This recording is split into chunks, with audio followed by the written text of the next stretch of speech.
everyone, please take a seat if you have one.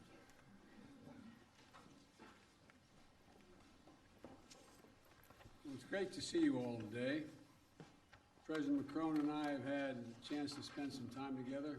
We went to private dinner last night with our wives, and just came to tell you that we're leaving.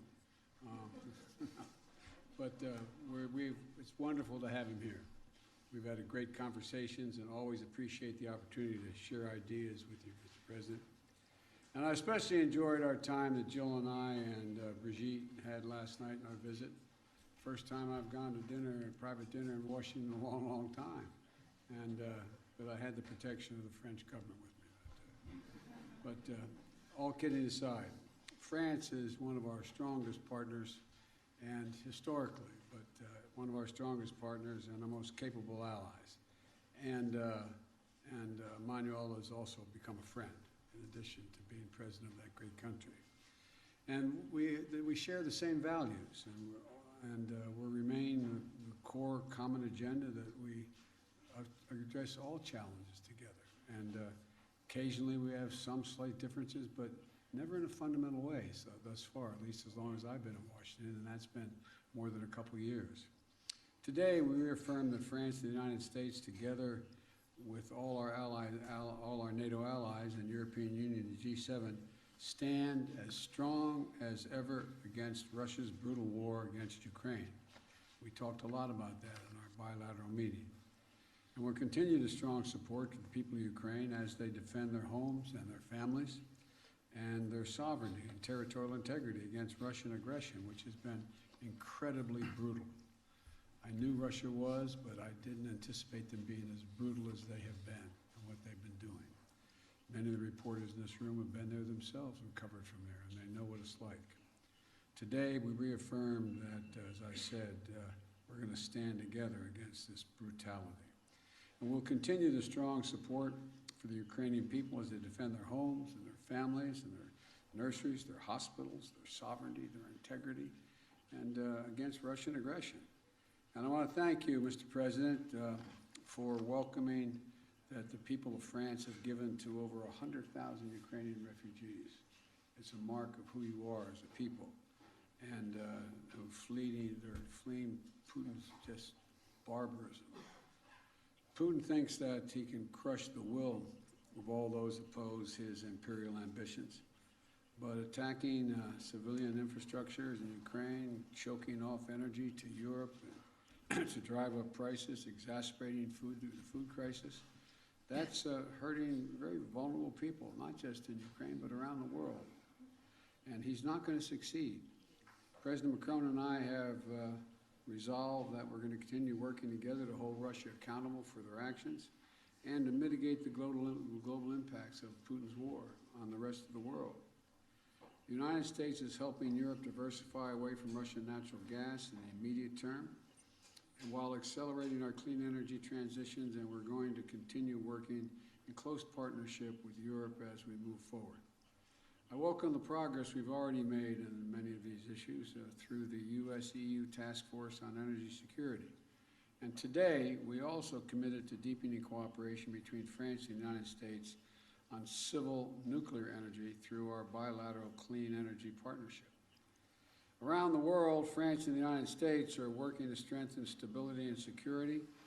We share the vision, the same vision in the Indo-Pacific. We're looking for one Indo-Pacific that's free and open, prosperous and secure. And we're going to continue to strengthen our cooperation to defend core international principles in the Indo-Pacific, including freedom of navigation and freedom of overflight. We're working together to support the Middle East that is more integrated, peaceful, and prosperous. And we want to particularly thank President Macron for his efforts to help bring about the historic maritime boundaries agreement between Israel and Lebanon. We also stand with the people of Iran. And then the French and the United States are working together and hold accountable those responsible for the human rights abuses to counter Iran's support for Russia's war and to ensure that Iran does not ever acquire a nuclear weapon. And as we in the United States are looking forward to hosting the upcoming U.S.-African Leaders Summit, President Macron and I understand Africa's influence and importance, and he has much to add. France has much to add. We're also going to deepen our engagement, listening to and working with our African partners to help strengthen the governance and security and economic opportunities across the continent and to tackle the global challenges of our time. Our partnership also extends to cooperating in outer space, from coordinating defenses and from coordinating defense of our space activities to strengthening scientific efforts to monitor Earth's changing climate. And we had a detailed discussion of the Inflation Reduction Act. I know none of you are curious about that, but we did talk about that a good deal. The United States and Europe share the goal of making bold investments in clean energy to meet the challenges of the climate crisis and to build the industries of the future, including batteries and green hydrogen. We agreed to discuss practical steps to coordinate and align our approaches so that we can strengthen and secure the supply chains, manufacturing, and innovation on both sides of the Atlantic. We ask our teams to follow up on this part as ongoing U.S.-EU consultation continues, because we can work out some of the differences that exist. I'm confident. France and the United States are also leading efforts to strengthen the global health and global health security. President Macron visits falls on the World AIDS Day, and I want to particularly highlight our joint effort to reach our goal of ending the AIDS epidemic by 2030. That is a goal we set, a goal we're going to accomplish, and a goal we're sticking with. And to do it, we have all the tools we need. We just have to make finishing this fight a top priority for not just the two of us, but for other nations as well. And that's why I'm proud to take the baton from you, President Macron, and host the Global Fund's 7th Replenishment Conference this year, building on France's strong record of leadership. We've raised $15.7 billion with the United States and France as the two largest contributors to the Global Fund, and it's going to save millions, literally millions of lives. If I listed all the areas where cooperation between France and the United States were delivering meaningful progress, we'd be here until dinner time. But so let me just close by highlighting our long-term investment to deepen the ties between our people, particularly the U.S.-French Fulbright program, which celebrates its 75th anniversary and has facilitated thousands of exchanges between our students, our educators, over the last decades. It's been critical to our relationship. It's a key part of ensuring that the future of this vital alliance remains strong and vibrant for generations to come. So, Emmanuel, thank you again for all that our nations are doing together in the cooperation. My administration has built our foreign policy around the strength of our alliances, and France is the very heart of that commitment. So, merci, my friend, and I look forward to continue to work with you. And as I used to say in the body I worked in a long time in the United States Senate, the floor is yours. Merci, Monsieur le Président. Monsieur le Président, cher Joe, merci infiniment pour ces mots qui reflètent complètement l'échange que nous venons d'avoir, mais merci surtout pour votre accueil. Et nous étions très heureux avec mon épouse, en effet, de partager ce moment hier à vos côtés, aux côtés de votre épouse. Et je veux vous dire combien nous sommes, je le disais ce matin, à la fois émus, honorés, ma délégation et moi-même, d'être accueillis par vous en cette première visite d'État sous votre administration. Et au fond, cette relation, nous l'avons l'un et l'autre dit ce matin, vous venez de le rappeler, se bâtit sur une histoire qui nous oblige et nous dépasse parce qu'elle est faite de sang versé, parce qu'elle est faite d'engagement réciproque. Et je dirais, à l'échelle des siècles, à chaque fois que les choses vitales et essentielles ont été en jeu, nous avons été là l'un pour l'autre. Sans coup férir et sans aucun doute. Et c'est ce qui doit structurer le reste. C'est cet esprit qui prévaut dans le contexte que nous vivons depuis le mois de février dernier. Et vous l'avez rappelé, je ne vais pas redire ce qu'a parfaitement décrit le président Biden, mais vous avez très bien dit ce que nous faisons ensemble en Ukraine. Nous avons très clairement condamné cette guerre immédiatement. Nous avons mené toutes les actions diplomatiques pour condamner cette guerre et les crimes de guerre qui sont commis par la Russie sur le sol de l'Ukraine. Et nous soutenons à la fois l'armée ukrainienne dans sa résistance, la population civile pour résister. Je veux ici vraiment remercier les États-Unis d'Amérique pour la nature et la magnitude de l'aide qui est fournie, parce que cette guerre touche le sol européen, elle nous touche, je dirais, encore plus directement, et vous avez fait le choix de déployer beaucoup de moyens pour participer à l'effort collectif. Dans ce contexte-là, la discussion de ce matin nous a permis d'une part de confirmer des initiatives que nous prendrons encore dans les prochains jours et prochaines semaines pour renforcer l'aide justement aux troupes ukrainiennes et leur permettre de résister. Nous avons aussi décidé de continuer d'agir ensemble pour aider la population civile ukrainienne à résister.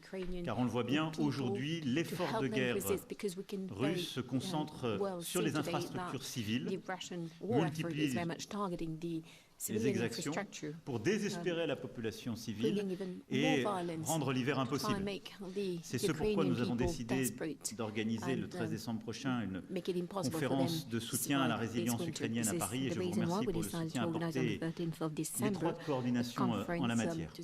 Nous avons souhaité aussi continuer le travail étroit avec en particulier le président Zelensky autour des 10 points qui ont été proposés par ce dernier, et je veux ici saluer aussi l'effort qui est fait par le président Zelensky pour engager un chemin de paix possible et durable, en même temps qu'il conduit une résistance héroïque depuis maintenant plusieurs mois.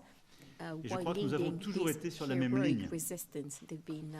Aider l'Ukraine à résister, ne rien céder à nos valeurs et aux principes de la Charte des Nations Unies, éviter toute escalade incontrôlée dans ce conflit et acter qu'au moment qui sera opportun, dans les conditions pour leur territoire qui revient aux Ukrainiennes et aux Ukrainiens de décider, nous serons là pour aider à bâtir la paix. Je pense qu'à cet égard, avoir la clarté des positions qui sont les vôtres est pour nous important, car notre objectif, nous l'avons discuté, est de bâtir une paix durable. Nous avons également évoqué les conséquences directes et indirectes de cette guerre et les conséquences en matière de sécurité alimentaire et énergétique pour l'ensemble de la planète. Et nos initiatives communes au G20 comme au G7 vont dans ce sens, et nous avons pu le rappeler également ensemble ce matin pour pouvoir essayer pour nombre de pays de pallier les conséquences de ce conflit sur leurs économies. Nous avons aussi ce matin une très bonne discussion sur l'ARE et les textes récemment pris par l'administration américaine. Et nous avons décidé ensemble, comme vient de dire le Président, que nous allions synchroniser nos approches et nos agendas pour investir dans les industries émergentes critiques telles que les semi-conducteurs, l'hydrogène, les batteries, les sujets industriels qui sont absolument décisifs, parce qu'au fond, nous partageons la même vision et la même volonté. Le président Biden veut créer des emplois industriels dans la durée pour son pays et bâtir une industrie forte et sécuriser les approvisionnements. Et c'est exactement la même vision que nous portons. Et c'est pourquoi nous avons donné mandat à nos équipes de poursuivre ce travail en coordination étroite pour pouvoir justement trouver des solutions sur les sujets identifiés et surtout avec une coordination avec l'ensemble des Européens d'une part et avec vous, pouvoir bâtir un agenda qui nous permet d'avoir plus d'emplois industriels et aux États-Unis et en Europe, et garantir la force et la résilience de nos chaînes d'approvisionnement de manière intégrée à notre volonté et de garder une forte intégration à cet égard.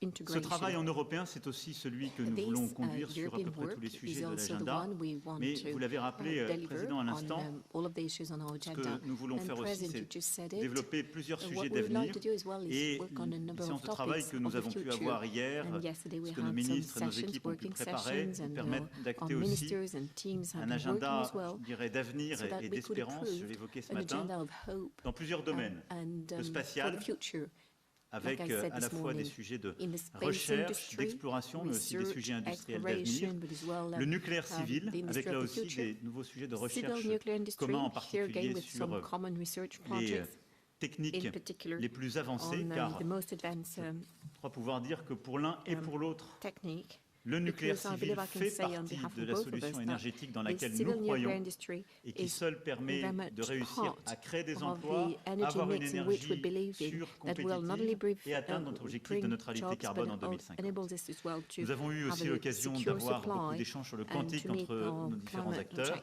et en matière de technologie et justement d'innovation, là aussi nos délégations sont là pour illustrer tout le travail qui est fait pour continuer d'avancer sur un agenda commun. Enfin, c'est aussi nos engagements sur les grands sujets internationaux qui, je dirais, irriguent notre relation. Je ne saurais trop redire ici combien nous avons été heureux de voir votre choix qui correspondait à vos engagements historiques et vos engagements de campagne, de revenir sur les grands sujets internationaux, qu'il s'agisse du climat ou de la santé. Cela change la donne. Et là où nous avons pu résister pendant quelques années, nous avons pu réengager les efforts. Et en cette journée mondiale de lutte contre le sida,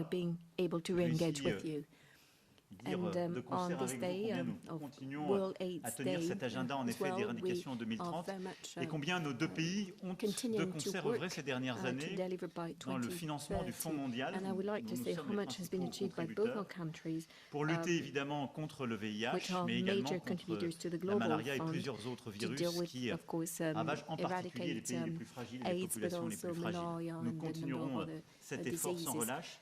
C'est la même détermination qui prévaut dans notre relation pour avancer ensemble sur les sujets de climat et de biodiversité. Au-delà de cette volonté d'avancer sur les innovations et un agenda de solutions sur le climat, nous avons acté là aussi plusieurs initiatives lors de cette visite d'État, bâtir des solutions de financement innovants pour aider les pays émergents et les pays les plus fragiles pour leur permettre de nous accompagner sur cette route du développement et du climat.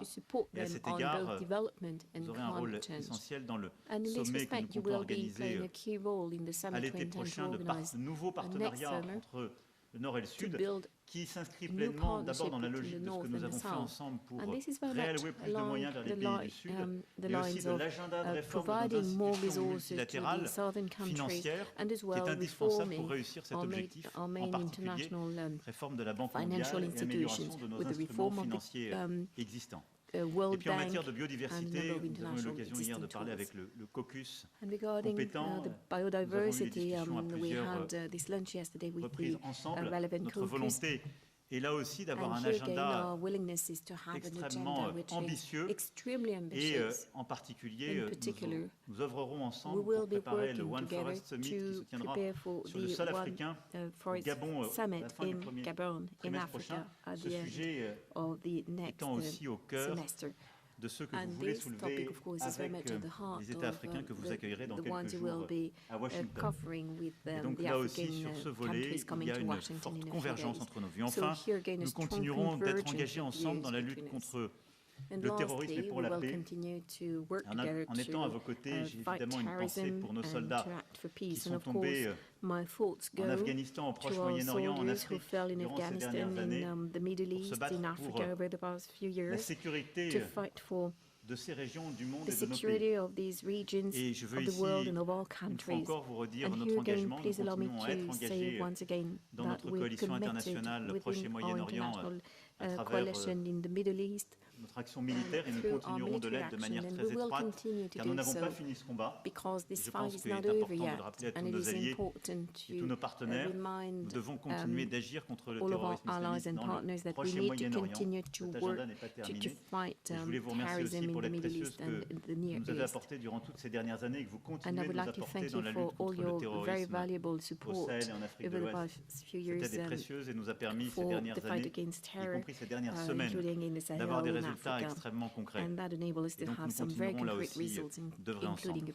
Je pourrais également passer l'après-midi de concert avec vous à égrener tous les sujets sur lesquels nous travaillons ensemble, de l'Indo-Pacifique et plus particulièrement de la réorganisation de notre présence dans l'océan Indien. Je voudrais avoir un mot pour, au fond, peut-être remettre les choses dans le bon ordre.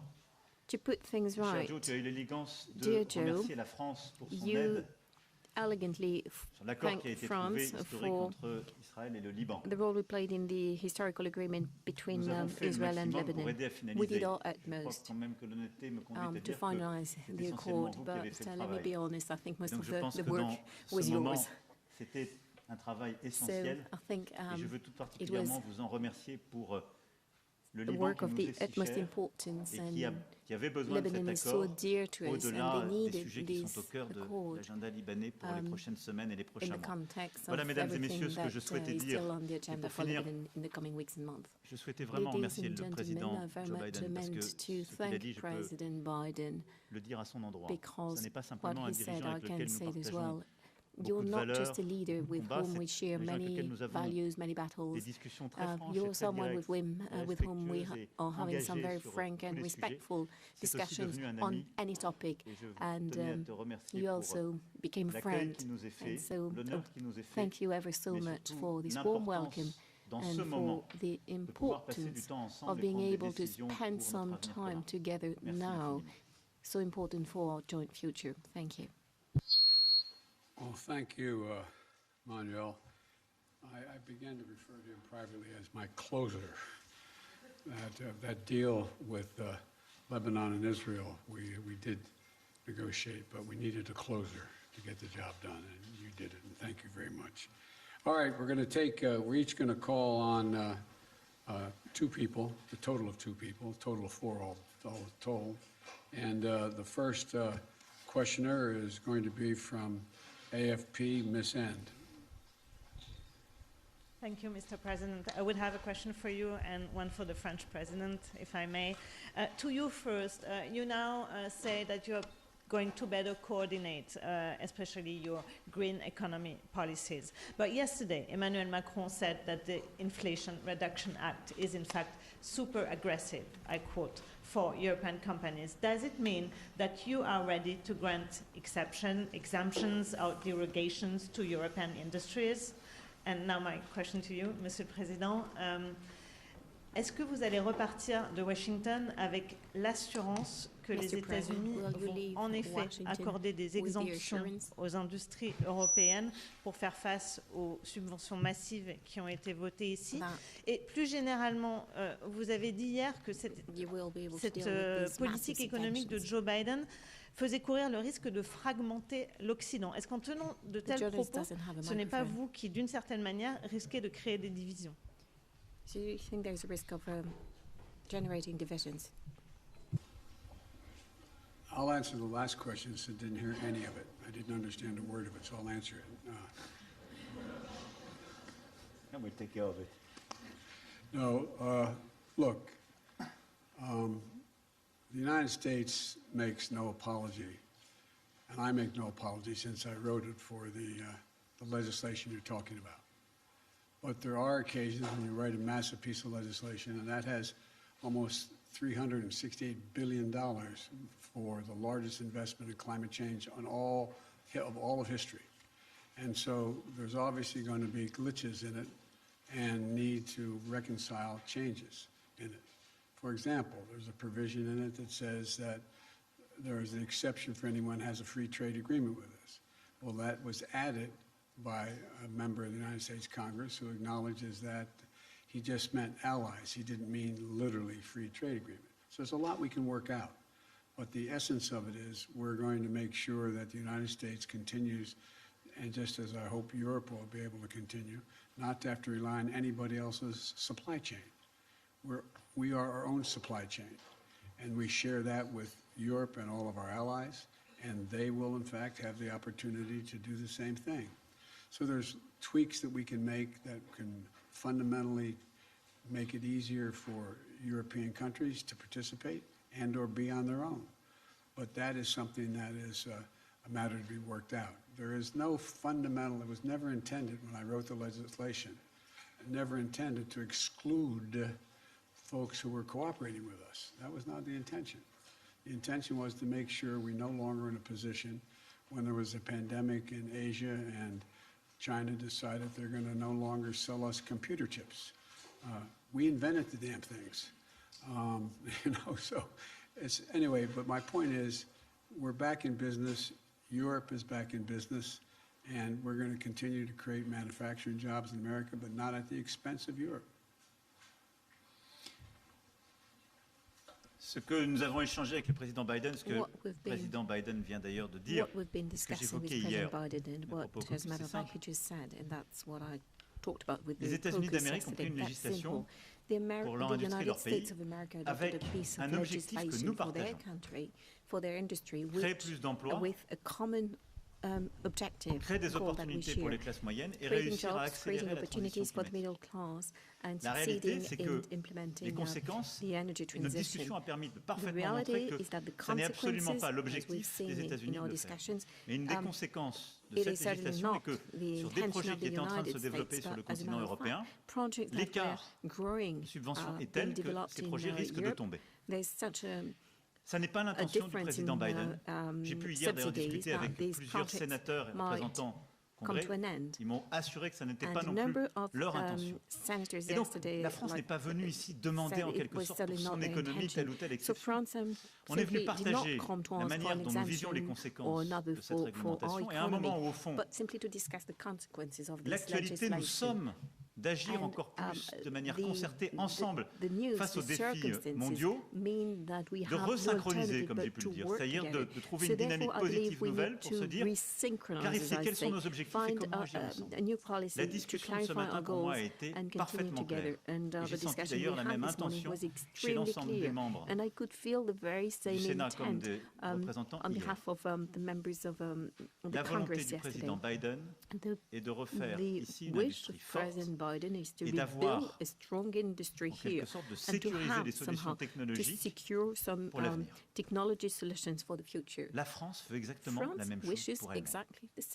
Et nous nous battons jour et nuit depuis un peu plus de 5 ans pour faire la même chose dans notre pays, ce qui nous a permis de stopper près de 15 ans de désindustrialisation en France et de recréer des emplois industriels et des solutions dans notre pays. On veut juste continuer de faire ça.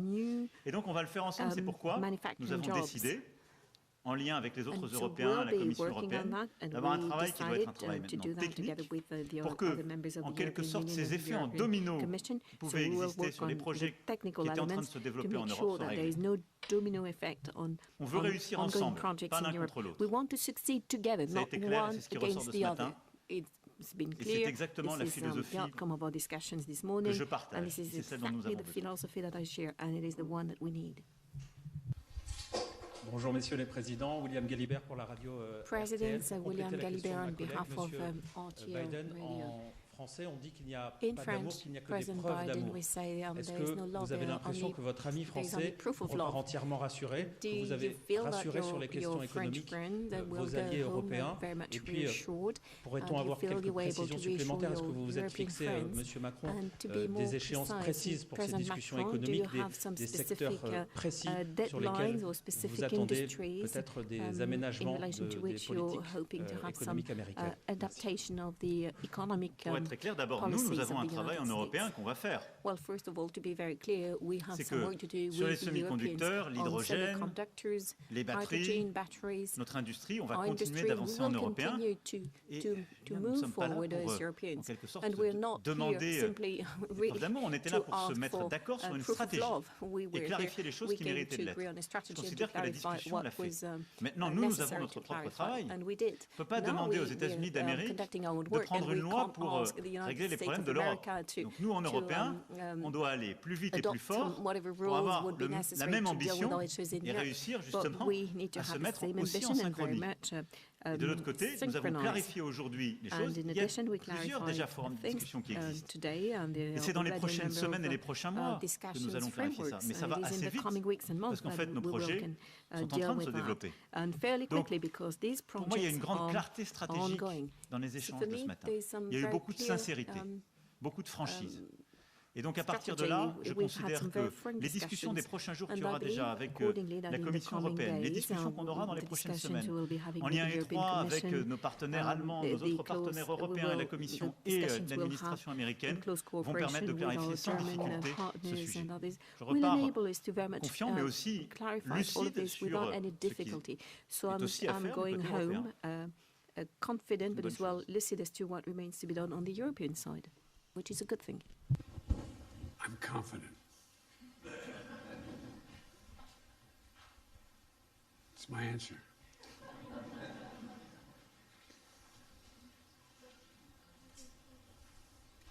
Okay, who's the next question? Got my list here. On this side. Is it my turn to call on someone? Right? Okay, how about NPR, Tom Merkeith? Thank you, Mr. President. I have a domestic question for you, and then Mr. Macron, I have a question for you. And if so, why didn't you negotiate for that when you were helping to negotiate that contract that you now want Congress to impose? I love you guys. I negotiated a contract no one else could negotiate. The only thing that was left out was whether or not it was paid leave. You know, I've been trying to get paid leave, not just for rail workers, for everybody.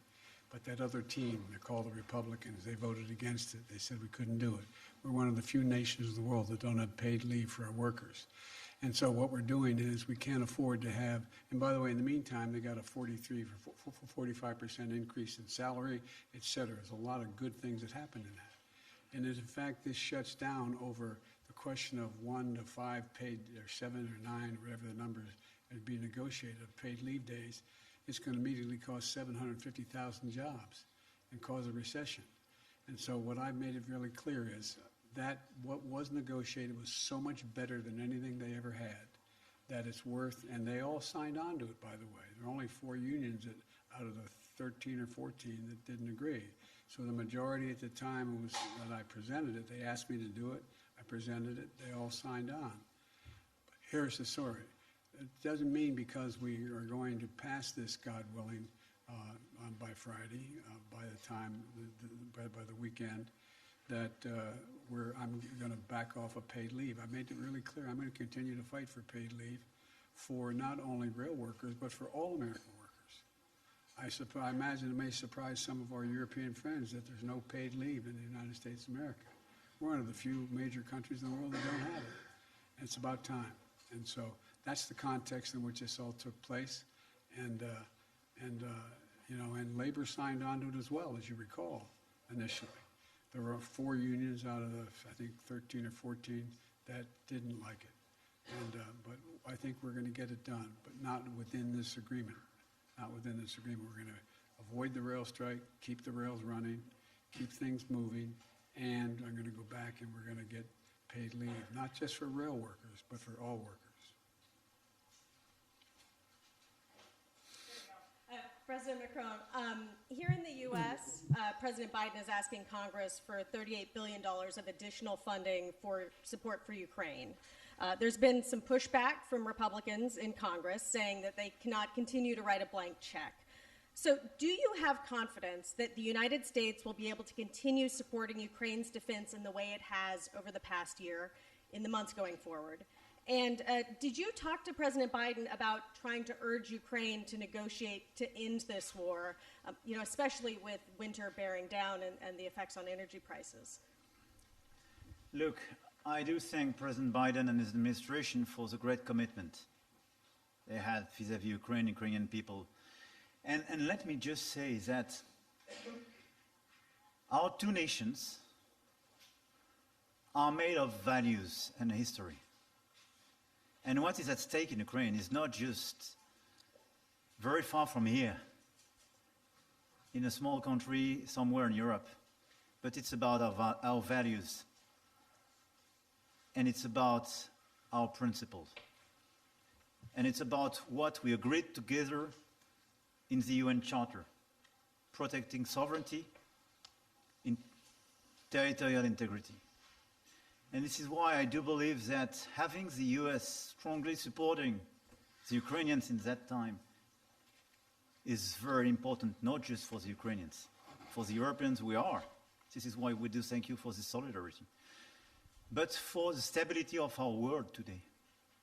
Because if we consider that we can abandon the country and abandon the full respect of these principles, it means that there is no possible stability in this world.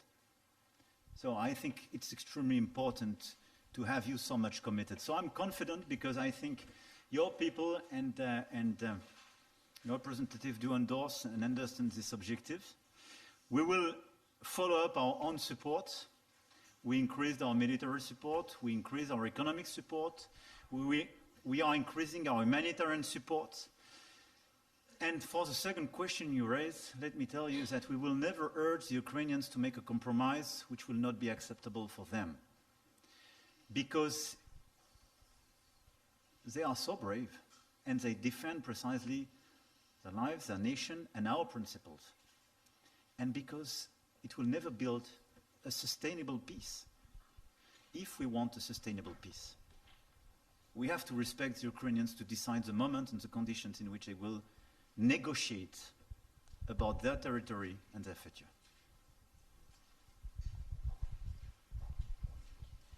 This will be the last question.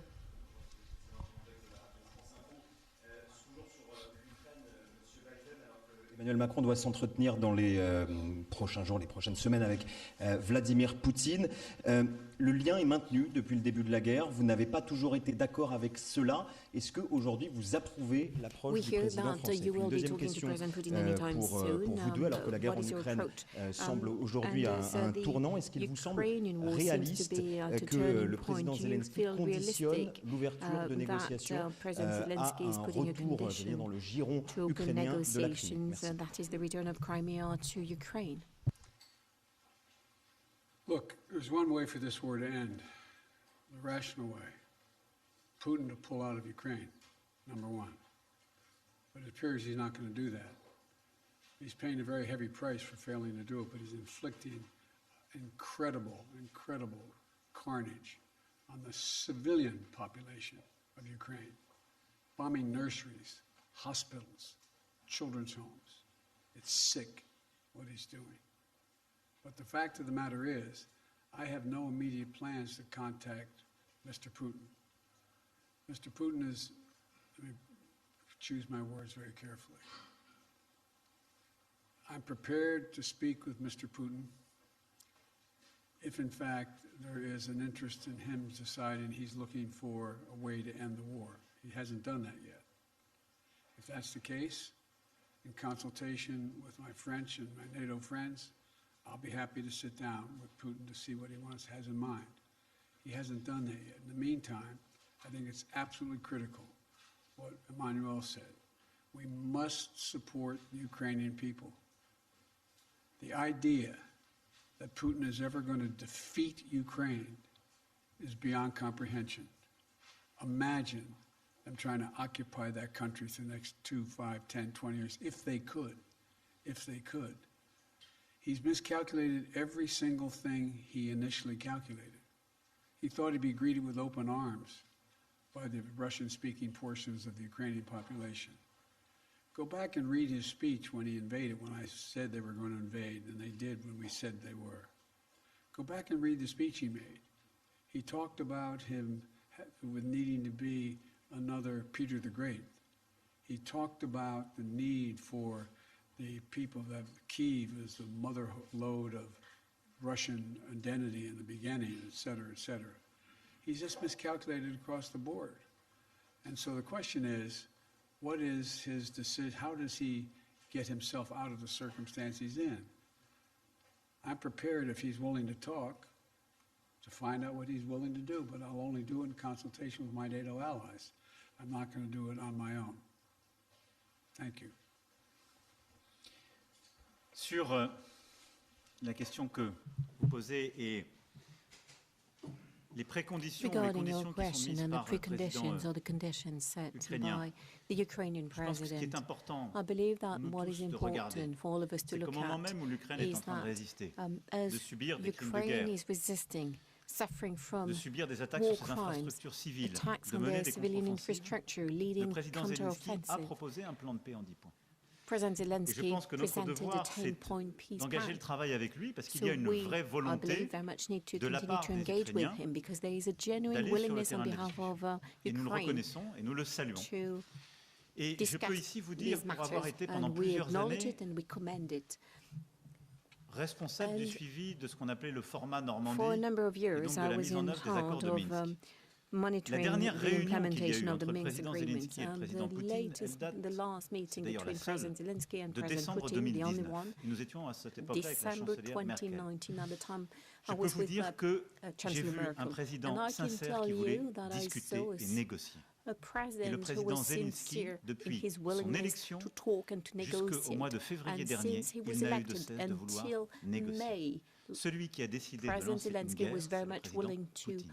talk and J'en ai été negotiate. The le one témoin direct, who wanted to y go compris to par le war, to déplacement que j'ai wage pu war, faire was President Putin. And I en could say it by Russie myself, et en including Ukraine when au I début du mois de visited février.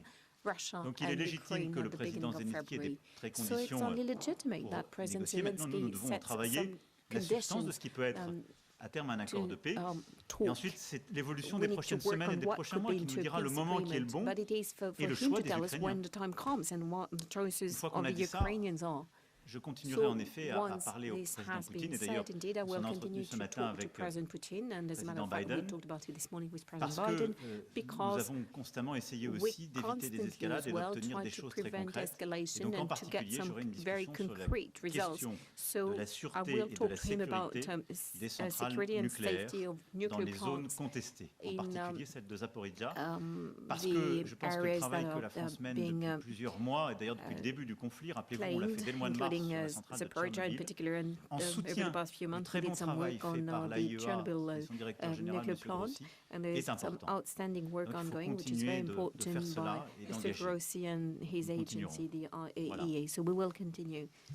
Merci beaucoup. Thank you so much. Ladies and gentlemen, distinguished guests, please remain in your seats until the official delegations have departed. Thank you, folks. All right. Sir, do you have a message to the protesters in China? You spoke about Iran.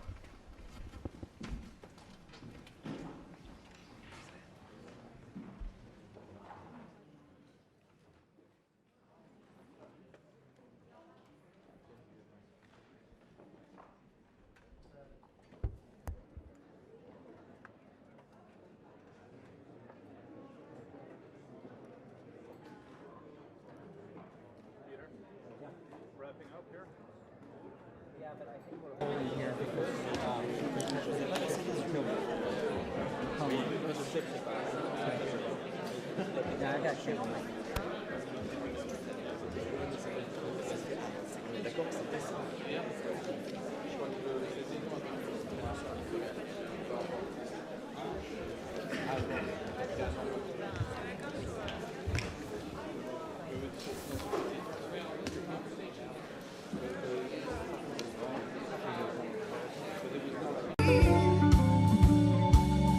Can I get to you now? Must I hesitate?